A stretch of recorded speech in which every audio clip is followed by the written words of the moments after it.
Liebe Frau Bundeskanzlerin, dear Mrs. Merkel, thank you for being with us.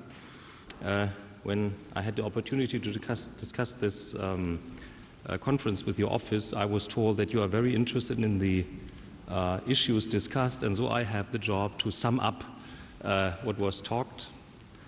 First, energy needs a big bang. Second, medicine is close to a breakthrough to personal medicine. And in the United States, if you call a fee a tax, people don't like it. But if a tax is called a fee, they like it. Now, since the Germans don't like tax reductions, maybe you call it fee reduction. 2 years ago, this conference started with the generous support of you. The day you addressed us, the 9th November, 2 years ago, was the 20th anniversary, and some 40 heads of state or government who visited you. Nevertheless, you took your time to address the audience of Falling Walls. Today, looking TV news, one has the impression every day you are visiting 40 heads of state. It's probably a field for basic research. How can a person be in so many places at once? So we are very much honored that you share time with us, that you talk to us, and we are very eager what kind of breakthroughs lie ahead of us. Thank you very much for being with us.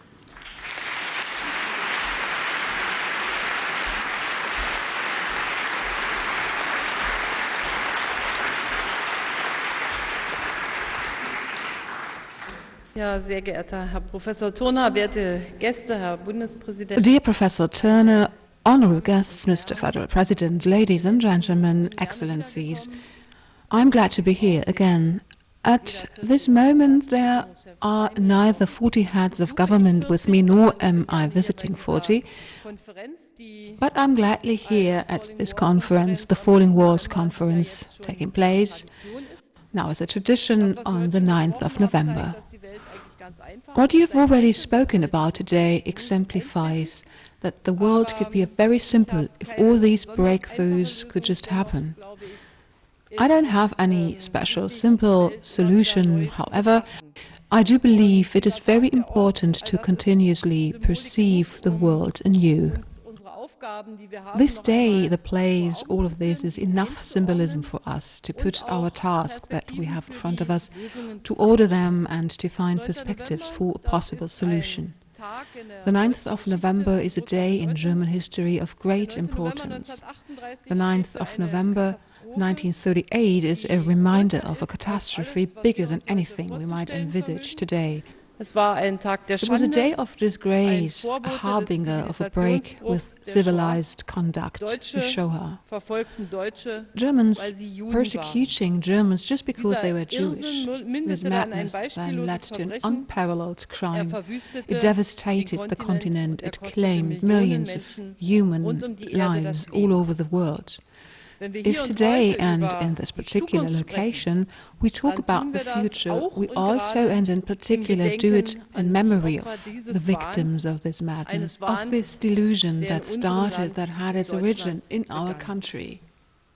Mit dem 9. November 1989. Then again, the 9th of November 1989 is a day that for people all over the world symbolizes an incredible joy, and the joy to experience the fall of the Berlin Wall here in Berlin.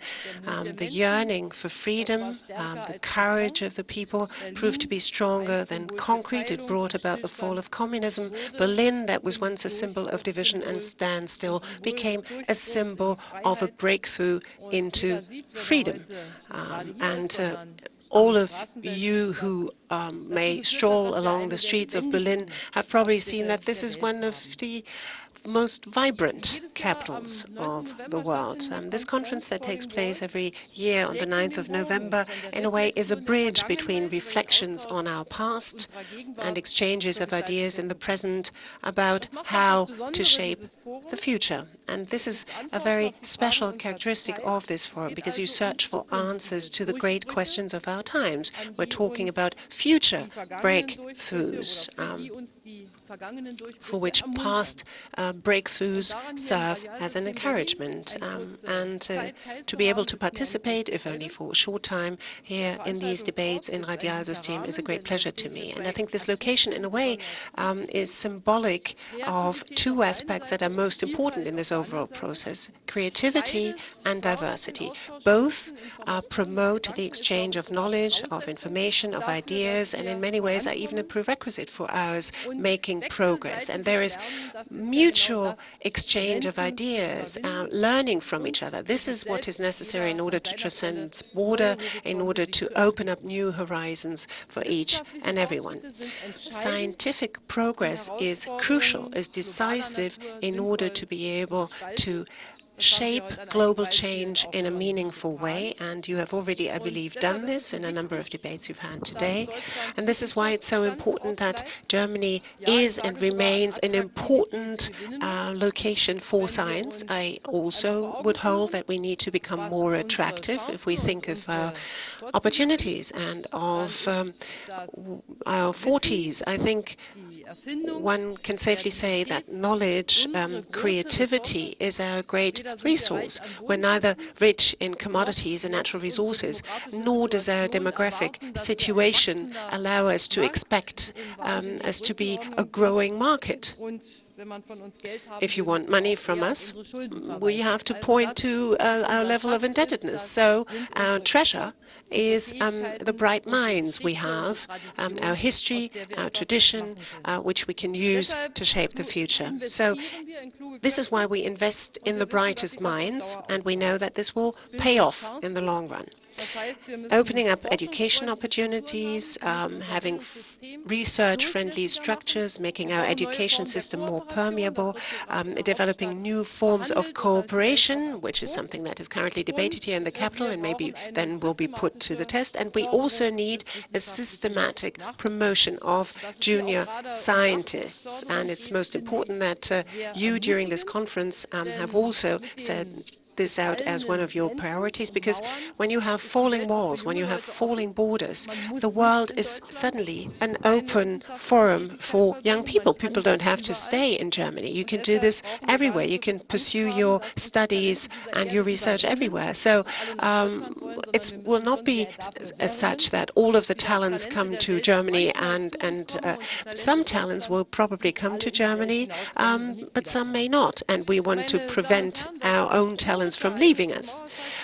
Ladies and gentlemen, the historic event of the fall of the wall is for us an opportunity to look ahead and to ask which will be the next walls to fall. This is the brilliant idea of this Falling Walls Conference. We all feel that this world of today is of great dynamism and growing complexity, and every day opens up new questions. And when we find replies to them, the replies and answers already have in them new questions, already give rise to new questions. I think there is a change right now happening in history that changes. There are always times for rapid change.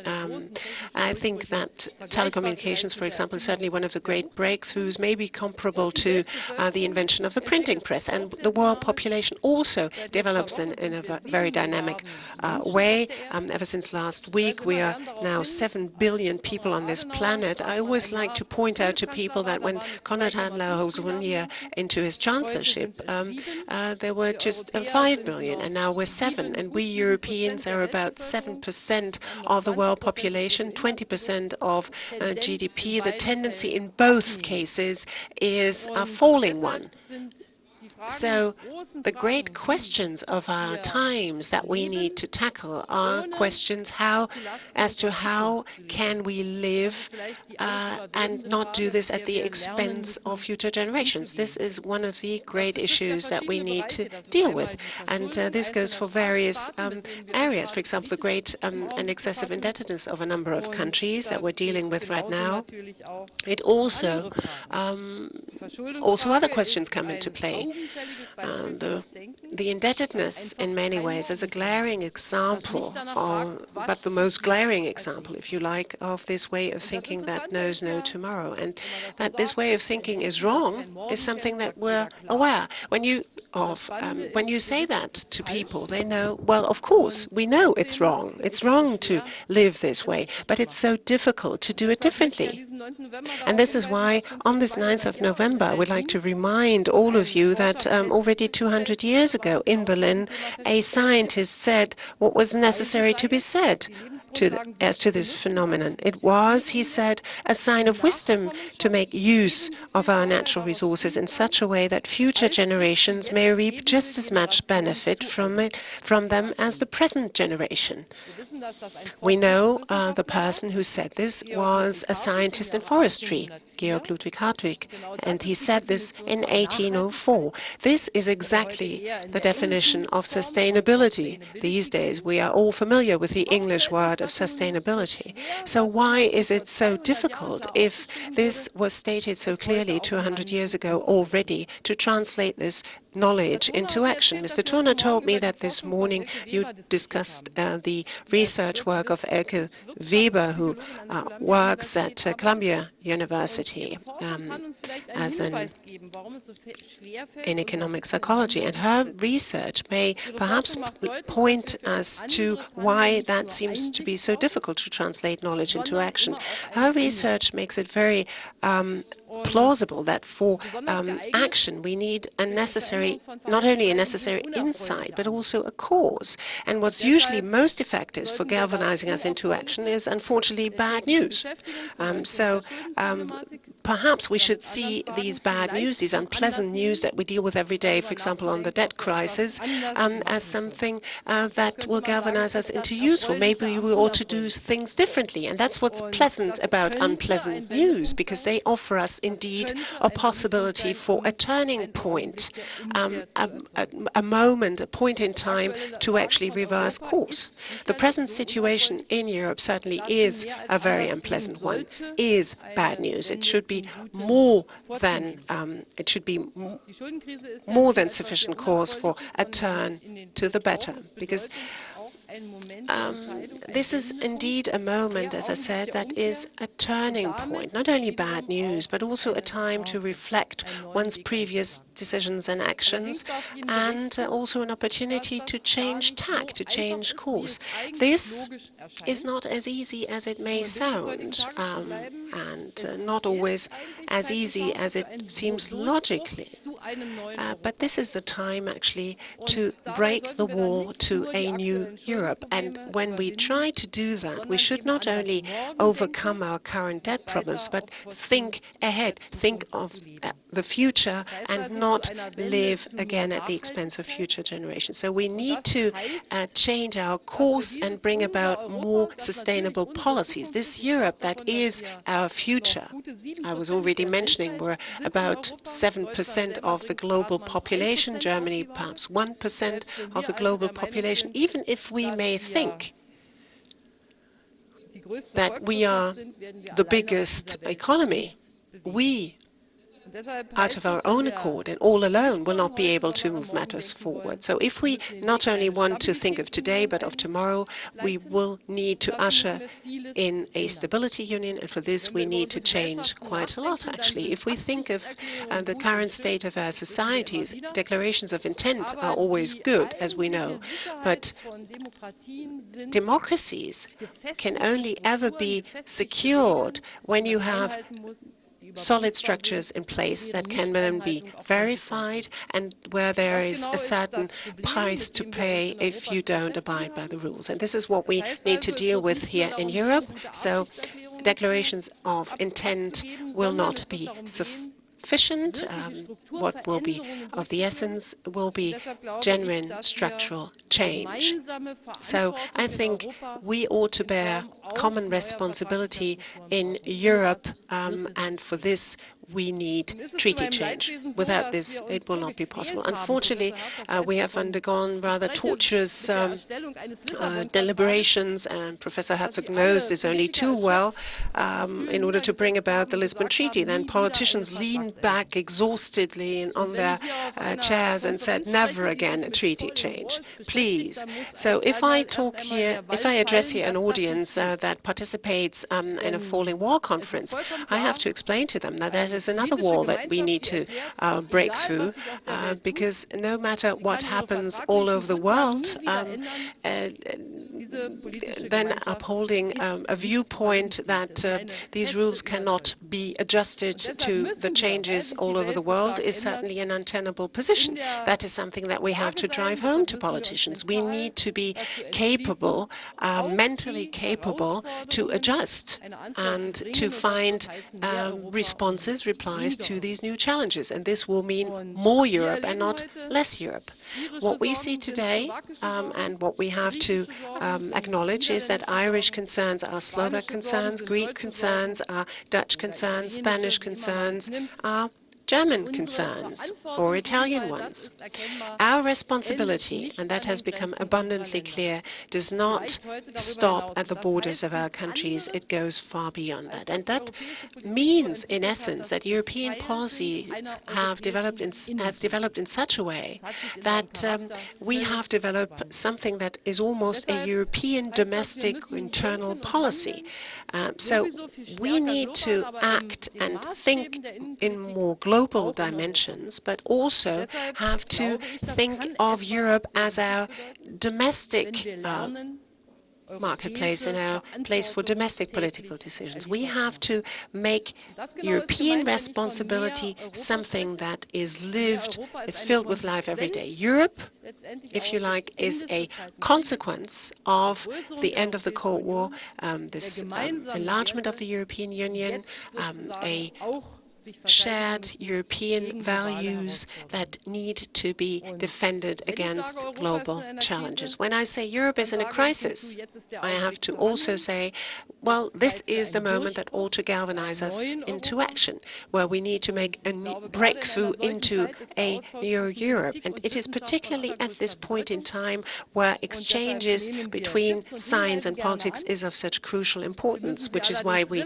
like to hear from you, like to hear advice. We have to, unfortunately, also translate it into political action fairly quickly, because the world is not waiting for Europe to come to grips with the situation. Maybe this is one of the misconceptions of the 20th century, that we are the center of the world and that without us the world will not be able to proceed. But that is quite different these days. We need the rest of the world. We need Europe because we want to continue to live in prosperity. We want to continue to live in freedom. And because of that, we need a breakthrough to a Europe of responsibility. And I'm more than glad to be able to state this clearly on the 9th of November on this conference. I think we can make it. Thank you very much.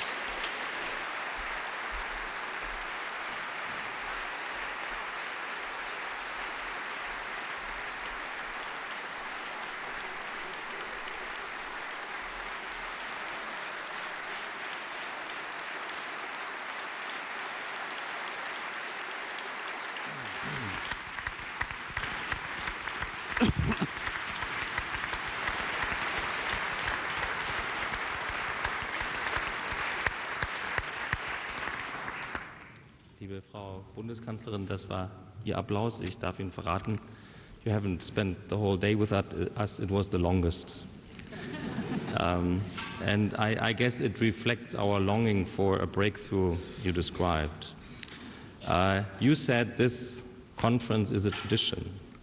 If this is true, and I'm sure if you say it, it has to be true, then you speaking here is a tradition too. So we should safeguard this kind of tradition, and I'm more than happy to invite you to continue this tradition next year. And so please accept our invitation for November 9th, no matter how many heads of state are waiting or not.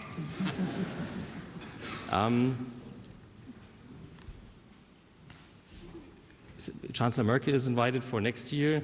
what is going on with you for next year. You are invited as well, but much closer than next year is lunch. And now you are invited for lunch. You know from past conferences, our lunch is always low budget and a breakthrough. We had canteen food for obese children to become non-obese. We had food 2 years ago. Last year we had food presented, cooked by migrant workers who got their first legal job by preparing this food. And today it won't be a surprise that you get a Kenyan food, which is inspired by our speaker, Vaseke Wanyohi. You may applaud.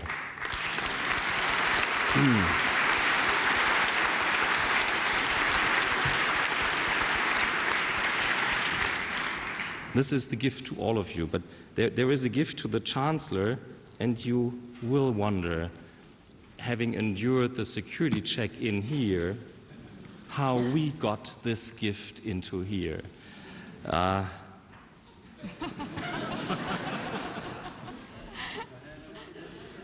You know, I can tell you, we asked a security person of Chancellor Merkel to bring it in, and it worked.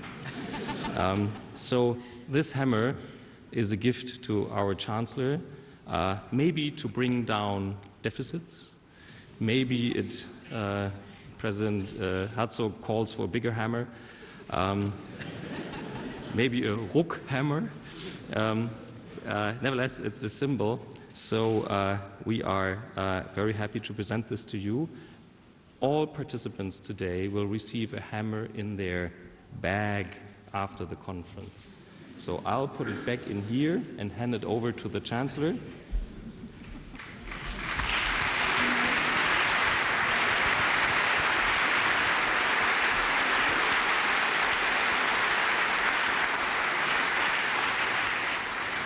Als man den Hammer When one did not need the hammer to break through walls, I actually remember a tale from my past. When I was a small child behind the walls, one always tried to learn English, but there were not that many English-speaking people living behind the walls of what was then the GDR. And my work in the Academy of Sciences started actually very early in the morning. So every morning I went to the S-Bahn on Schönhauser Straße at 6:30 in the morning. And when I was very early, was able to obtain a paper of the Morning Star, which was then the party of the communist, the paper of the Communist Party of the UK.